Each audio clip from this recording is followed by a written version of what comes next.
Hey guys, welcome back to Matinee. Today, I'm talking about Crime 101. This is a new 2026 crime thriller written and directed by Bart Layton, based on the Don Winslow novella. If Layton's name sounds familiar, yeah, I guess it should. He directed The Imposter and American Animals, both films that blur the line between cool-headed precision and impulsive self-destruction.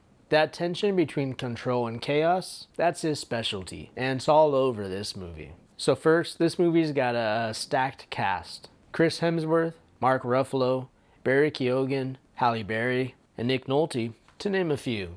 It's one of those lineups that almost makes you raise an eyebrow because this is Amazon MGM. So they're clearly taking a swing. So the story follows Mike Davis, played by Chris Hemsworth. He's an ultra-disciplined jewel thief who operates by a strict code. No violence, no DNA, no mistakes. His robberies trace along the 101 freeway, hence the title. He's methodical, patient, and almost monk-like in his approach. But when a job goes sideways and a reckless biker gunman enters the picture, played by Barry Keoghan, that clean system of his starts to crack. On the other side is Mark Ruffalo's Lulu Besnick, a detective who believes these robberies are the work of one man. And like all good movie detectives, no one believes him. And he hits every time along the 101 freeway. So what you get is essentially a chess match. Calm criminal versus dogged detective. Professionalism versus ego. Order versus entropy. And yes, this movie clearly knows that the movie Heat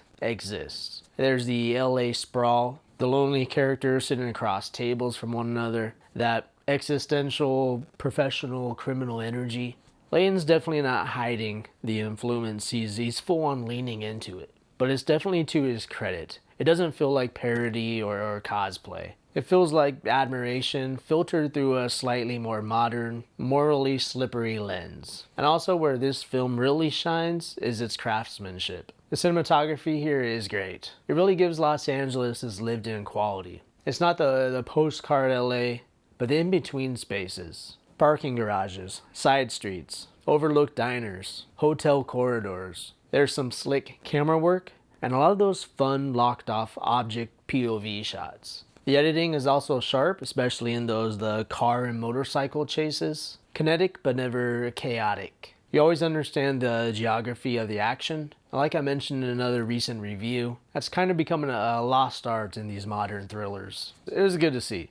Performance-wise, this is a great ensemble exercise. Chris Hemsworth plays against his usual blockbuster persona. He's quiet, restrained, almost internal. And there's something interesting seeing someone who's built like a Marvel demigod trying to slip into anonymity. Occasionally, he kind of slips with the American accent back to his Australian roots. But honestly, the cool factor outweighs it. Barry Keoghan, though, I think he's the spark plug here. He's unhinged, twitchy, and unpredictable. He brings the volatility into a movie that otherwise runs on discipline.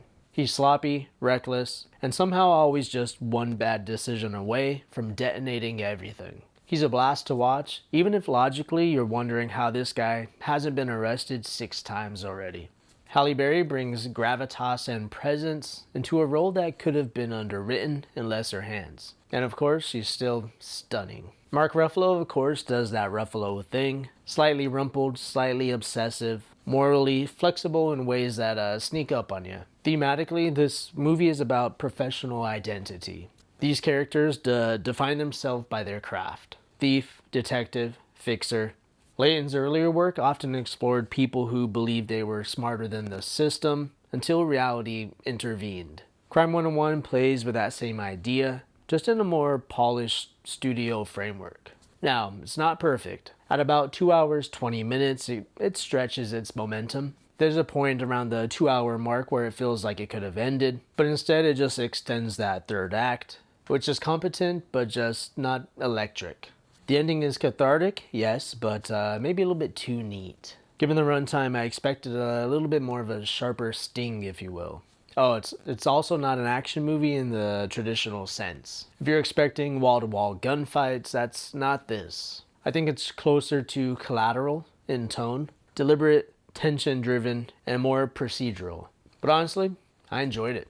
It's just an old-school heist film that trusts its atmosphere, trusts its dialogue, and trust the stillness. It's old school in a good way. I like movies that are character driven, location heavy, and built more around performances rather than spectacle. For letter grade, I'm giving Crime 101 an even B.